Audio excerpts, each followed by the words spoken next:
Buenas tardes, ¿cómo les va? ¿Se escucha bien? Sí, perfecto, Pato. Bueno, perfecto. Entonces,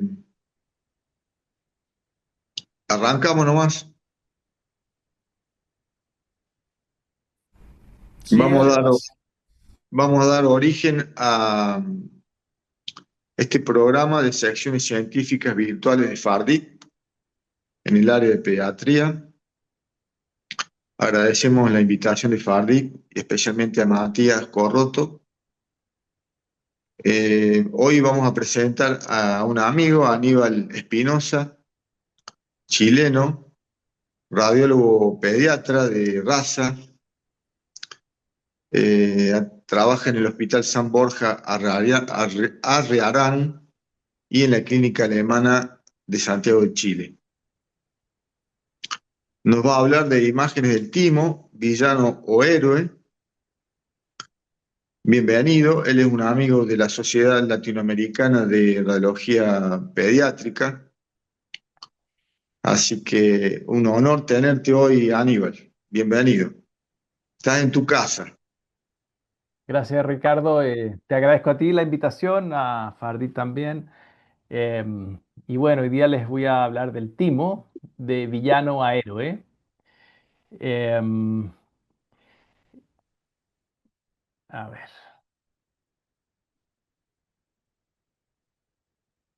no, aquí. No tengo conflictos de interés y los objetivos es una reseña histórica del timo. Voy a pasar por cómo se visualiza el timo en diferentes técnicas de imagen. No voy a entrar en detalle en enfermedades del timo. Y algunas actualizaciones de función y la actualidad del timo. ¿Y qué es el timo? Mucha gente no, a pesar de ser médico, el timo es un órgano vestigial, como que lo tienen los niños y después desaparece, no sirve para nada luego. Es una glándula endocrina, hay gente que lo considera como una glándula endocrina, un órgano linfático, eso es lo más cercano. Y un elemento cotizado de la parrilla, la molleja de corazón, eso lo aprendí en Argentina y eso, el 4 es check, digamos, eso es indudable. Y el timo es considerado hoy día el último órgano en ser descubierta su función claramente, mucho después de órganos como los riñones, quiere decir el corazón. Veamos un poco de la historia. La historia del timo se remonta a la antigüedad y es Rufus de Efesios el primero que habla del timo, dice acá, y acuña el término timo, y dice aquí está la energía vital, la pasión, el carácter. En este órgano ocurre eso, este es donde se ubica estas fuerzas. Eh, Después Galeno en el siglo II no sabe lo que es, lo nombra como un órgano misterioso. Hace un punto importante, nota que es de mayor tamaño en los niños y pequeño en en los adultos. Y también teoriza que purifica el sistema nervioso, pero sigue siendo un misterio. Ya a comienzos del Renacimiento, después de la Edad Media, Vesalius, el gran anatomista, cree y piensa que este es un almohadón anatómico. Lo describe como un cojín protector del tórax y de los vasos contra algún trauma. Ya más adelante, con el microscopio, se ve lo que ven todos. Hay células sanguíneas, linfocitos, entonces se habla de un órgano linfático modificado. Más adelante también, fuente 1800, no, casi el año 1900, fuente de la inmunología. Aquí estaban las células linfáticas y parece que aquí se formaban, pero aparte de ver los linfáticos, la función no queda clara. Y, y seguimos con la historia. En 1846, el Hassall descubre estos corpúsculos de Hassall, que son células reticuloepiteliales ordenada en forma de telas de cebolla con un centro de queratina y estos corpúsculos son característicos del timo, son un marcador tisular. Y aquí vemos esta reproducción del dibujo antiguo, está lleno de linfocitos y, y estos corpúsculos de Hazard, que son, si en una biopsia uno encuentra este corpúsculo, está seguro que el tejido corresponde a timo. Em, y luego, durante a fines del siglo XIX y a inicios del siglo XX, el avance del conocimiento del timo es casi nulo. Eh, se entendía como que el timo no cumplía un propósito. Sabíamos que tenía linfocitos, pero aparte de eso nada más. Iba desapareciendo, era eh, como el apéndice que no tiene una función y además desaparece. En los niños hospitalizados que morían y se les hacía una autopsia, el timo era atrófico. Eso es clásico del timo. El timo es muy reactivo a cualquier anoxa y se achica rápidamente, disminuye de tamaño. Normalmente las autopsias mostraban a los niños con timos atróficos o pequeños. No se sabía muy bien si eso era lo normal o no. Y este desconocimiento de su función, que se creía que era nula, más la aparición de timos grandes en autopsias de niños que tenían eh, una muerte súbita, una muerte en anestesia, o muerte por maltrato infantil, o un homicidio disfrazado, eh, en- se culpaba al timo como causa de la muerte, digamos. Y en este tiempo además aparecen los rayos X que muestran el timo. Entonces, este niño en una radiografía parecía como un timo grande, era un niño de riesgo y también la radioterapia aparece en estos años.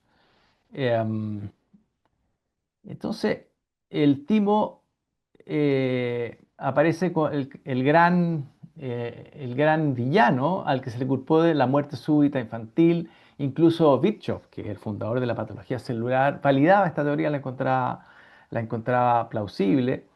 Y hay enfermedades que tenían sus síntomas, sus criterios diagnósticos, su tratamiento, todo perfectamente, como el timo asmático, que la teoría que decía, el asma tímico, perdón, que decía que el timo asfixiaba mecánicamente a los recién nacidos al comprimir la vía aérea, el estado timo linfático, que era una supuesta anomalía constitucional, donde los niños con esta hiperplasia estaban en riesgo de morir por un estrés moderado.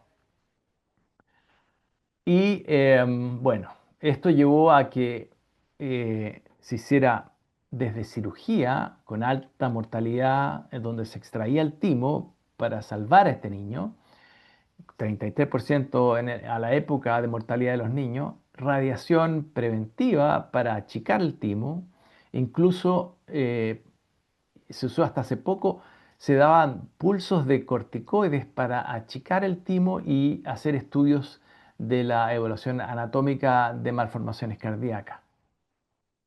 Hay un premio Nobel de medicina que en esta ceguera, en el año 1963, dijo que esto no era importante, que la presencia de linfocitos era una anomalía evolutiva. Y este hombre, Peter Neddabar, fue un premio Nobel médico en el área de inmunología. Aquí vemos, ahí está el niño irradiándose amarrado por buen rato. Y aquí hay un niño con la cicatriz de una timectomía.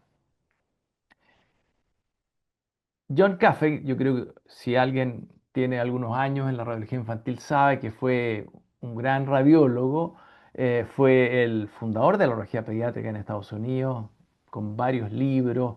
Él describió la enfermedad que lleva su nombre, la hiperostosis cortical de Caffey, y fue el primero que habló de muerte no accidental, de el niño sacudido. Él acuñó ese término del niño sacudido en el maltrato infantil. Este hombre tan famoso dijo una vez que una de las cosas más importantes que hizo fue combatir la idea de asociar la hipertrofia tímica con muerte súbita. Eso era como un gran hito para él. Y costó mucho sacar esa idea de que un timo grande no era normal, sino que era un riesgo para el niño. Bueno, salgamos de la historia y vamos a cómo se ve el timo en radiografía. El timo, como lo vemos acá, es un emblema de la radiología pediátrica. El timo, el que no conoce el timo en radiología pediátrica no puede ser radiologopediatra y es como el gran órgano emblemático nuestro. Vemos acá que se ve como el signo de la vela, que lo vemos ahí. También tiene este signo que se llama del festoneado, que es cuando el timo, al ser un órgano blando, se apoya sobre la pared del tórax y las costillas le dan esa configuración eh, costilla y después pared sin costilla da ese contorno festoneado. Es homogéneo, permite visualizar, eso es muy importante, al contrario de una neumonía, este permite ver los vasos a través del parénquima. Tiene un borde liso o ondulado, como veíamos, con el signo de la ola o el festoneo. ¿Mm? Aspecto de vela, que decíamos, aquí vamos a ver otros ejemplos. Em, Acá el timo es de mayor tamaño al lado izquierdo, también tiene este signo de la ola.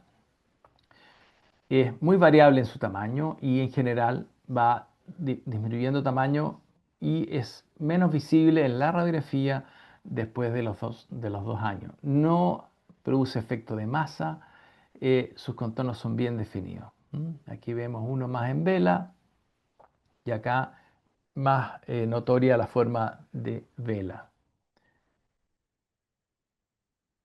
Cuando hay neumomediastino, se separa, el aire diseca y separa el corazón del timo y vemos el timo, acá lo vemos arriba, acá está elevado, esto se llama el signo de las alas de ángel, acá también lo vemos en la lateral, el signo de las alas del ángel, eso es una forma de ver el timo, hay que conocerlo cuando hay neumomediastino.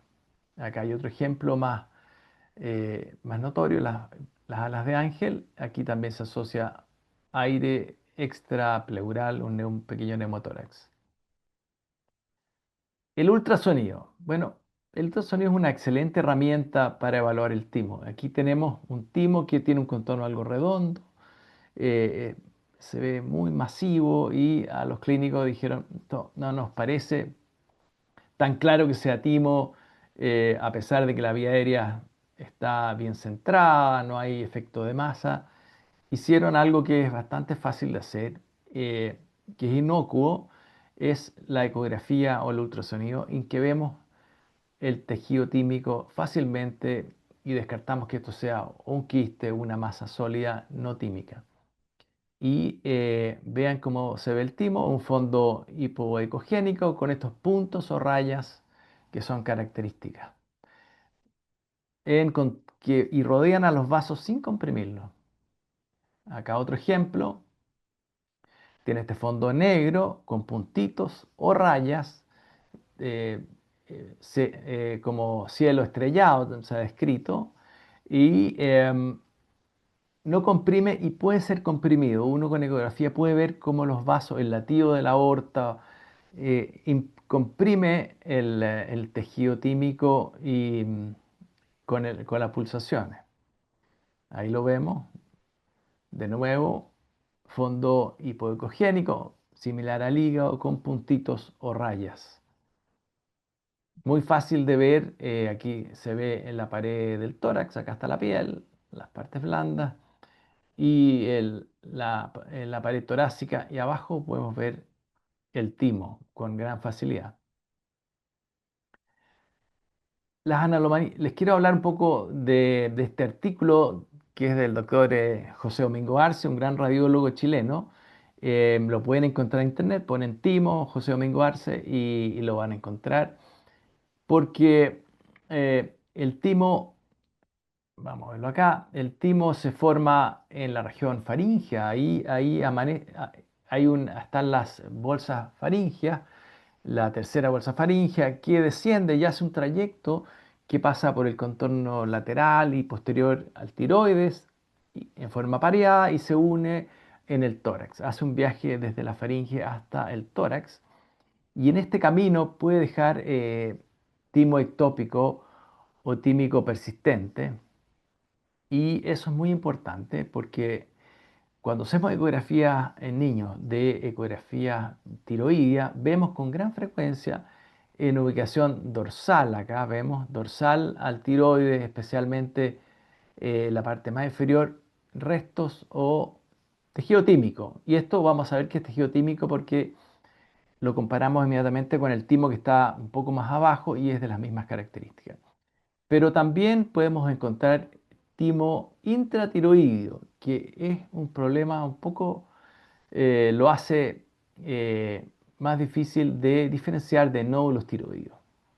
Fíjense, este es un timo ectópico que quedó dentro del tiroide, intratiroideo, y esto pasa a ser un nódulo tiroideo. Entonces tenemos que conocer esta realidad porque los nódulos tiroideos en adultos son muy comunes y su malignidad es muy baja. En cambio, los niños son poco comunes, pero sí son con mayor probabilidad malignos. Entonces, si no conocemos esta- este hecho de que podemos tener porciones de timo que quedaron atrapadas dentro del tiroide en su descenso, podemos confundirlos con nódulos tiroideos y indicar y decir este es un nódulo que cumple con los criterios y terminar este niño o sea, en tirectomía y, y ser solo un hallazgo. Y son lesiones que uno dice de no tocar.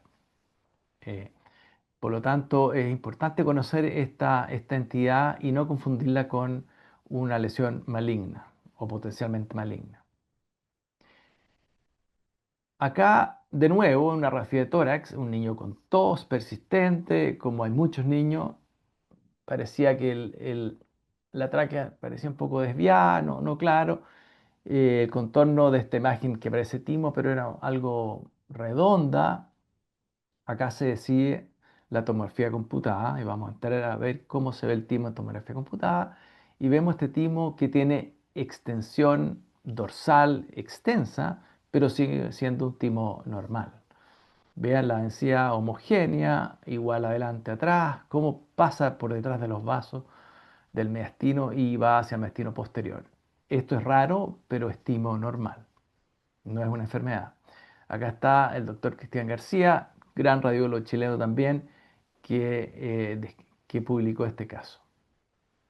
Entonces, veamos el timo en imágenes en tomografía computada. Es una densidad similar al músculo, capta el contraste en forma homogénea, con y sin contraste es un tejido homogéneo. En los niños tiene en general bordes convexos, lisos, y va disminuyendo de tamaño hasta tener una configuración cuadrilátera o generalmente más frecuente triangular en los adolescentes y en los adultos. No comprime, como ya hemos dicho, la estructura vecina y disminuye de tamaño y va presentando, eso es muy importante, infiltración grasa con la edad, con el tiempo que va disminuyendo de tamaño. Aquí tenemos algunos ejemplos. Este timo de este niño de 7 meses es un timo extremadamente grande, inusual, pero es un timo normal. Acá tenemos sin contraste el timo que puede bajar por el contorno cardíaco hasta casi el diafragma y este es un timo de configuración más habitual. Otros ejemplos, un timo de densidad de partes blandas, sin infiltración grasa a los 12 años, triangular, y fíjense, este a los 14 años, otro niño con infiltración grasa visible. Eso es habitual y normal en adultos jóvenes y adolescentes. Bueno, acá hay dos ejemplos de lesiones tímicas. La tomografía computada nos ayuda a decir dónde está. Bueno, estamos hablando del mediastino anterior. ¿Qué tamaño tiene? Si sus contornos son regulares, cómo es la atenuación, cómo es la captación del contraste endovenoso, si tiene o no calcificaciones o grasa macroscópica, los planos grasos de separación, como vemos aquí, si están presentes o no, si vemos con esta técnica evidencias de invasión local, invasión vascular y signos indirectos o secundarios, si hay derrame asociado, si hay nódulos pleurales, si hay elevación del diafragma, porque el nervio frénico, como transcurre por el, eh, por el mediastino, puede ser atrapado por una tumoración y ser afectado, y el diafragma, como signo indirecto, queda parético, adenopatías periféricas, perdón, adenopatías asociadas y enfermedad metastásica eh, que podamos ver con esta técnica. Acá tenemos dos imágenes de lesiones, son muy parecidas. Este es un timoma y este es un quiste. Los quistes en general tienen algún contenido proteico, entonces no se ven como nos gustaría verlos, que sería de una densidad de agua, o sea, hipodenso. Pero acá la resonancia magnética tiene la gran labor de mostrar en el T2 que esto muestra una pared fina y un contenido de alta intensidad en T2. Acá vamos a ver un ejemplo, un timoma, niño de 4 años con tos prolongada, la radiografía parece anormal, tomografía computada y muestra esta tumoración que sí tiene efecto de masa, sí es de una densidad heterogénea, eh, pierde acá los planos grasos con las estructuras vasculares, está lejos de no parecerse, no se parece en nada a un timo normal. Y la otra patología de origen tímica, aunque de muy mal pronóstico, es el carcinoma tímico en los niños. Este es un niño de 12 años con compromiso transgeneral al momento del diagnóstico, con disnea, ingurgitación venosa cervical. Vemos aquí como este tumor de contornos irregulares, con gran efecto de masa, con compresión de aquí de la vena cava, eh, que corresponde a un carcinoma tímico. Estos niños al diagnóstico, un porcentaje alto, sobre el 25%, tienen metástasis al momento de iniciar el diagnóstico. Y es un tumor de mal pronóstico. Y no olvidar que el gran diagnóstico diferencial es el linfoma, que es uno de los tumores más frecuentes en los niños en esta ubicación. Bueno, resonancia magnética. El timo se ve homogéneo, tiene una intensidad en T1 intermedia entre el músculo y la grasa, lo mismo en T2, una intensidad intermedia entre músculo y grasa, y después del contraste se hace hiperintenso al músculo, también en forma homogénea, como vemos acá. La resonancia nos ayuda a complementar todos los hallazgos que ya vimos en la tomografía computada, pero tiene la gran virtud de la caracterización tisular. Em, y acá hay un pequeño protocolo como básico, digamos, para ver el timo en T2 con FASAT para distinguir si es quístico o no. Ahí vemos si es algo quístico, vamos a ver que va a ser de alta intensidad. Después tenemos un T1 con gadolinio, o sea, vamos a ver si este capta en forma heterogénea, se ven tabiques, se ven nódulos dentro de la lesión y lo que no hace un timo normal, que se impregne en forma homogénea.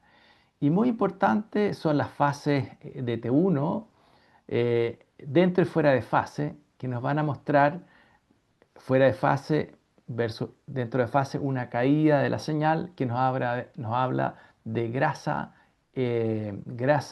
microscópica, que es muy importante porque las hiperplasias o los timos remanentes normales con tejido normal tímico tienen esta característica de tener grasa microscópica y eh, y cuando vemos eso en una lesión, vamos a decir esto es timo de alguna forma, de tejido timo normal, hiperplásico o remanente, y no hay que tocarlo. Esas son lesiones de no tocar.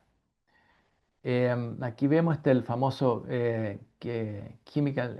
chemical shift, que se puede calcular con una razón. Y vamos, aquí se pone un marcador acá y en la otra secuencia acá y se hace una comparación con el músculo y da un valor.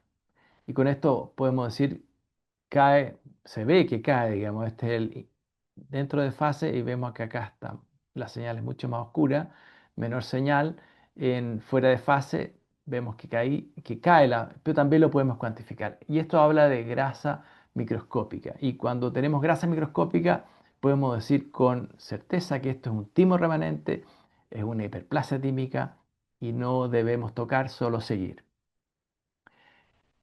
Aquí vamos a ver un ejemplo de esto. Este es una niña joven con un cáncer de ovario y quimioterapia. Entonces, antes del tratamiento tenía un timo eh, de forma cuadrilátera con importante infiltración grasa y 6 meses después de terminado del tratamiento en un control, vemos que aparece esta masa de densidad de partes blandas, con forma y ubicación de timo, pero esto enciende todas las alertas porque es una niña que está en quimioterapia, que salió de la quimioterapia y esto puede ser una recidiva intratorácica de su tumor ovárico. Entonces, esto se trata de una hiperplasia de rebote, el timo em, es muy sensible al estrés, ya sea quimioterapia, radioterapia,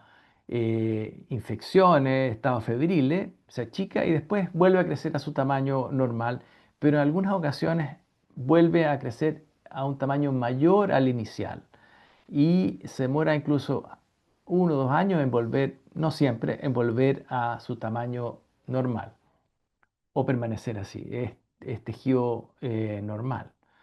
Y si a esta paciente le hacemos una resonancia y hacemos la prueba del T1 dentro y fuera de fase, vamos a ver que cae la señal. Y aquí podemos ver que en este trabajo antiguo ya de INAOCA, que el grupo de hiperplasia tiene una cifra en la caída muy diferente al grupo tumoral. O sea, se demuestra que al demostrar que está caída en la señal y es decir, que hay grasa intramicroscópica en esta lesión, esto se trata de hiperplasia o tejido tímico normal y no un tumor.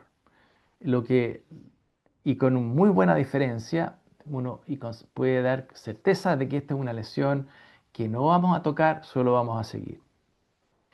Acá hay un ejemplo en niños, un aumento de volumen mediastínico. En T2 vemos un ejemplo del uso del T2. Vemos que tiene una pared fina, imperceptible y contenido hiperintenso en T2. Eso es líquido y acá el contraste muestra que no capta y solo la pared que es fina y sin nódulo. Y este es un quiste tímico. Este es un caso de la doctora Eritzel del SHOP que está en el internet. El PET. Cuando uno habla de tumores, dice, tenemos un tumor mediastínico, vamos al PET-CT, que es como es el gran examen para los tumores. Pero el timo tiene la característica de ser muy ávido a la captación del FDG, por lo tanto es un órgano que brilla mucho, que tiene captación normal alta. Por lo tanto, es un timo hipermetabólico, es un órgano hipermetabólico y enmascara las lesiones dentro del timo. Entonces, en general se considera que no es útil ni en adultos ni en niños. Está considerado como poco útil. eh, una lectura ve que lo ocupan a él un rango, pero en general no cambia el pronóstico final del paciente los hallazgos del PET-CT en, en esta enfermedad, en las enfermedades tímicas. Acá hay un ejemplo de la literatura, un niño de 6 años con linfoma de Hodgkin. Vemos acá, vemos el PET-CT cómo captó de forma importante el tumor, el linfoma. Luego del tratamiento desaparece, no hay captación de nada, el tumor ha desaparecido, se ve el mediastino normal y en un control de 6 meses vemos que aparece de nuevo un aumento de volumen que en el contexto de un niño con linfoma uno dice esto puede ser recibido perfectamente y vemos que capta tal como captaba el tumor original. Por lo tanto, eh, se propone que esto puede ser un timo una hiperplasia tímica por rebote, pero en este contexto se hizo una punción y se demostró que era un rebote tímico. Pero se fijan que no nos ayuda tanto porque brilla tanto como el timo normal. Aquí tal vez una resonancia mostrando la caída una caída dentro y fuera de fase nos habría dicho que esto era tejido tímico y habría evitado la punción. Em, bueno, el timo sigue siendo, en un poco de historia, siguió siendo como misterioso su, su función hasta 1961, donde Jack Miller, este médico, hace timectomía en ratas de 3 días de vida. Y estos ratones resultan con depresión linfocitaria e inmunodeficiencia severa y lograban no rechazar los injertos de piel. Algo interesante, no sé si otros experimentos hizo con las ratas, pero injertos de piel de otras ratas no eran rechazados. Si la timectomía ocurría al mes de vida de la rata, no había efecto en la inmunidad. Aquí está el escrito original. Entonces, parece que este, la- algo pasaba desde el momento que nace al mes ya, en que no hay efecto en la inmunidad si había una timectomía. Y en la naturaleza existe este síndrome de Di-George que corresponde a una lesión genética, que es una lesión del cromosoma 22, donde hay agenesia tímica e inmunodeficiencia profunda con depresión de los linfocitos T. Es muy parecido al experimento de Miller. Además, se agregan otras malformaciones propias del síndrome. Entonces, ¿qué pasa en el timo? Hoy día se sabe que las células epiteliales, estas que se invaginaron de la bolsa faríngea, son presentadoras de los antígenos para los linfocitos. El timo en la edad fetal es tejido sin linfocitos y hay una migración desde el hígado de los linfocitos que llegan a, como no se crean ahí, digamos, no nacen en el vaso, en el timo, digo, pero vienen a aprender a esta universidad de qué es el timo. Este órgano, las células epiteliales le muestran los antígenos para linfocitos, los antígenos celulares. Entonces, el complejo mayor de histocompatibilidad, el HLA, que son proteínas y antígenos de superficie celular, que son el DNI biológico que es diferente de persona a persona, es mostrado a los linfocitos. Los linfocitos van aprendiendo a reconocer lo que es tejido normal, cuáles son los antígenos propios de esa persona.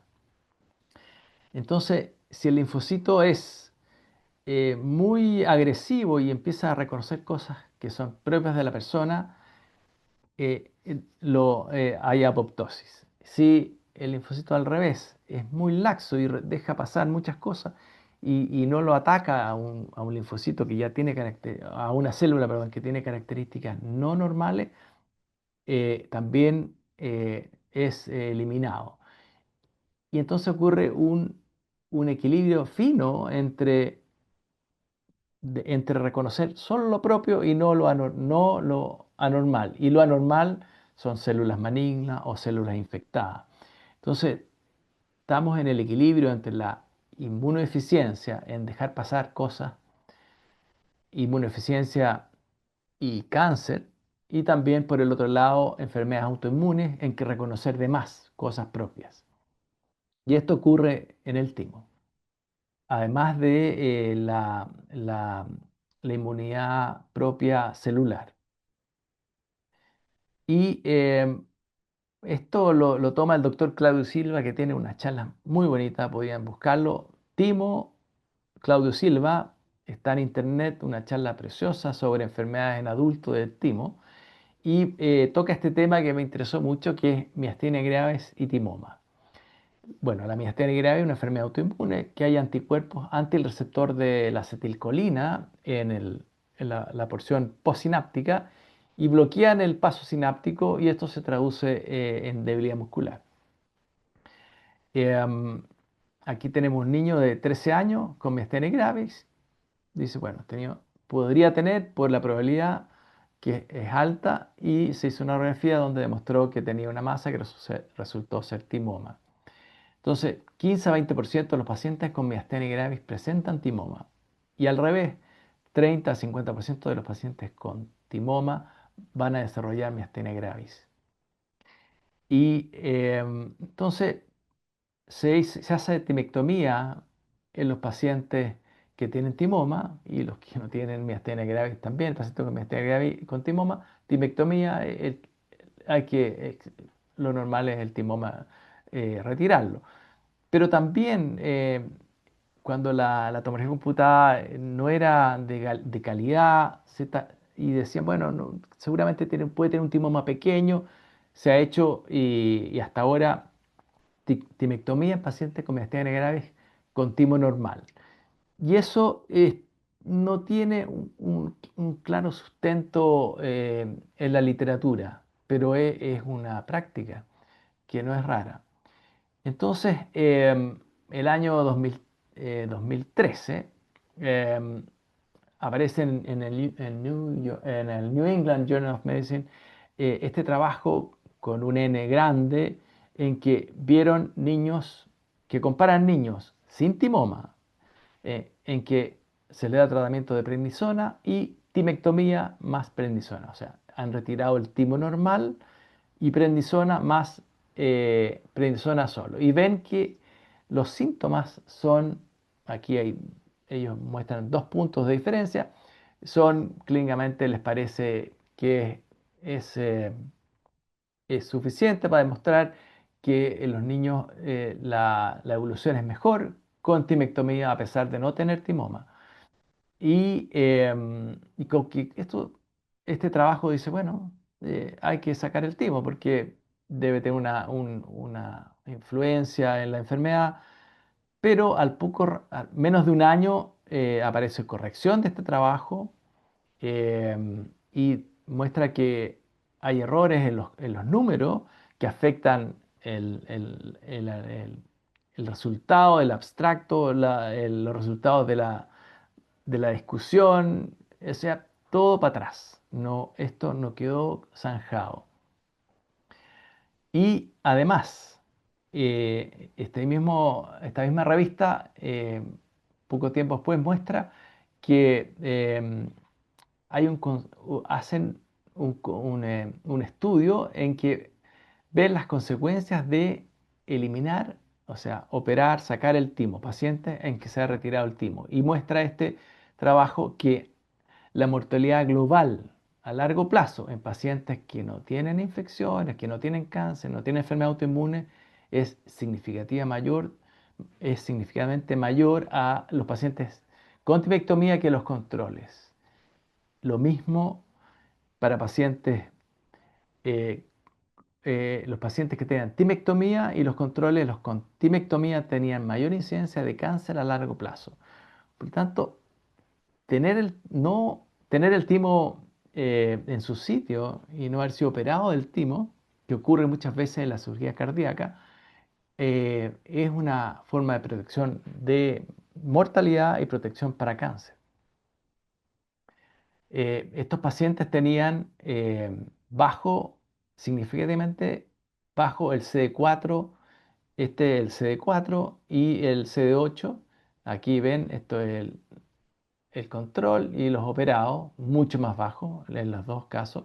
El CD4, recuerden que es el linfocito TSD4, es donde es el que es atacado por el SIDA, y el SIDA, al tener bajo los CD4, no solo hay infecciones recurrentes, sino que también hay cáncer, como el linfoma y otros tumores.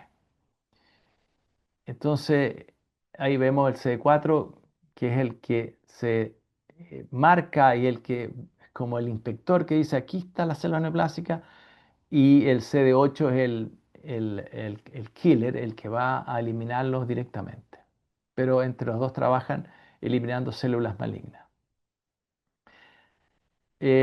Algo curioso que encontré en la literatura es que hoy en día, el, en relación a antes de la pandemia, básicamente, observar timo en adultos es mucho más frecuente. Puede ser que hoy día hacemos más tomografías computadas o puede ser que tengamos más timo. Parece ser que el timo después de la pandemia y de la vacuna es mucho más frecuente. No tengo números, pero la gente que trabaja en tórax todos los días dice que así es. Y, y este trabajo muestra que la presencia de metastasia tímica en pacientes con COVID es un indicador de menor linfopenia postviral y de un mejor pronóstico. Parece que tener el timo hipertrófico, hiperplástico, digo, es una forma de salud, de defensa y de mejor pronóstico.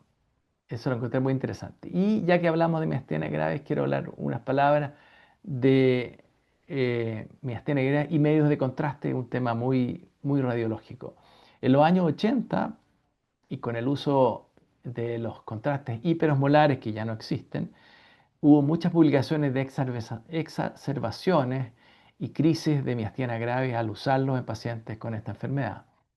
Eso fue desapareciendo, porque muy pronto aparecen los hiposmolares, los isosmolares, y este tema queda en el olvido hasta hace poco, el 2013, que este artículo dice que en pacientes con miastenia gravis y contraste endovenoso de baja molaridad, había efectos básicamente de exacerbación de los síntomas, pero no eran críticos, no llevaban a la UCI, no necesitan ventilación, y no eran muchos, era 7 en 112, un porcentaje bajo, 6,3%.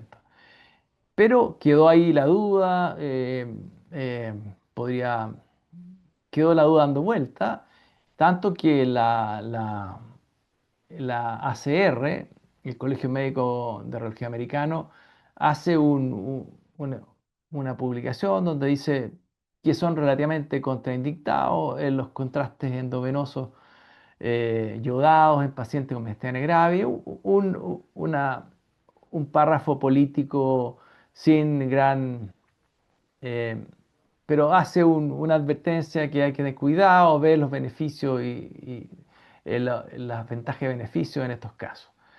Eso del 2013. Y el año 2024 aparece este otro artículo europeo del grupo que se dedica a los medios de contraste, son la Sociedad Urogenital que son los que en Europa se dedican a los medios de contraste, a ver que sean seguros, y llegan a la conclusión de que efectivamente solo en un 5% pueden haber efectos adversos de baja intensidad y que no duran más de 24 horas y que no son importantes como para no indicar una tomografía computada con contraste, y que sí es bueno que estos pacientes tengan un seguimiento de 24 horas, porque es muy bajo el porcentaje en que ocurren y son de baja intensidad.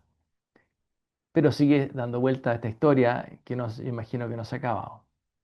Y bueno, creo que aquí terminamos.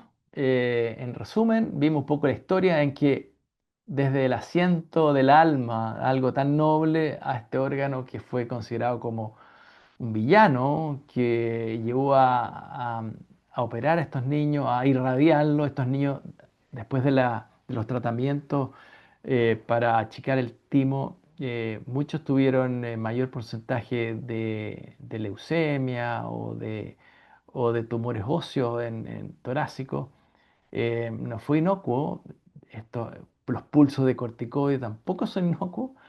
Entonces, el timo llevó a hacer estragos en niños pequeños en esos tiempos. Vimos cómo se visualiza el timo en las diferentes modalidades y algunos tópicos actuales del timo y vemos que el timo, lejos de ser un órgano vestigial, cada día vemos que tiene más relevancia en nuestra salud. Eso, muchas gracias.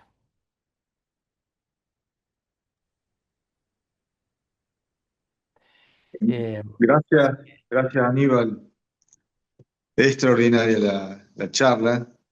Creo que pocas veces tenemos la posibilidad de estar ante estas clases magistrales, digamos, que nos llevan por la historia y la actualidad a la vez. Bueno, y abrimos las preguntas si el público quiere preguntar. Pueden enviar la pregunta por el chat. Yo para romper el hielo, te dejo una inquietud. La gente de infectología ahí del hospital nos comentó un artículo que decía que en la TBC hay un rebote tímico y que podíamos usar el timo como una ventana para ver los ganglios, por ejemplo. No sé si leíste algo o tenés experiencia del tema. Yo em, no encontré mucho yo, en principio. sí, bueno, el aire, ya sea libre en el peritoneo o el aire intestinal, y el aire intratorácico dentro del pulmón, es un impedimento para el paso del haz de ultrasonido. Entonces, tener un timo grande es una ventaja para la ecografía torácica en niños. Ujú. Ojalá tuviéramos el timo más grande posible para poder ver y escanear en un abordaje anterior el tórax y poder ver el mediastino con facilidad. Es, es una muy buena ventana para ver, como ustedes veían, yo mostré en ecografía el timo y bajo el timo se ven los vasos y ahí uno podría ver adenopatías también, especialmente en tuberculosis que son grandes, de tamaño importante. Sí. Gracias. Bueno, vamos cerrando, entonces, si no hay preguntas. Bueno, entonces vamos cerrando. Agradecemos a la gente que nos invitó, a los participantes. Agradecemos a Aníbal, extraordinaria la charla. Les agradezco la Gracias. atención a ustedes también. Bueno, nos veremos la próxima. Nos Eso. vemos en Chile. Nos vemos en Chile, amigo Aníbal. Sí, sí. Recordar que está el Congreso Chileno de Radiología ahora los primeros días de octubre. También está asociado al Congreso de Pediatría de la Sociedad Latinoamericana de Radiología, de la SLAR, de la que yo soy parte. Tenemos dos congresos, el Congreso chileno más la SLAR.